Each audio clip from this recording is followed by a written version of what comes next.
Hello everyone, this is Rubal from Tech Review. Today I'm going to show you how to fix the error code 0x800246007. The update has not downloaded. Wait a bit and try it again. To fix this error, right click on the Start menu.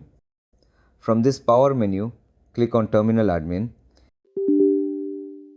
Click on Yes. After the Windows terminal opens, copy and paste this command into the terminal. Press Enter. After completing this command, copy and paste another command into the terminal. Press Enter. Both commands is available under the description. Now you can close this window and restart the computer.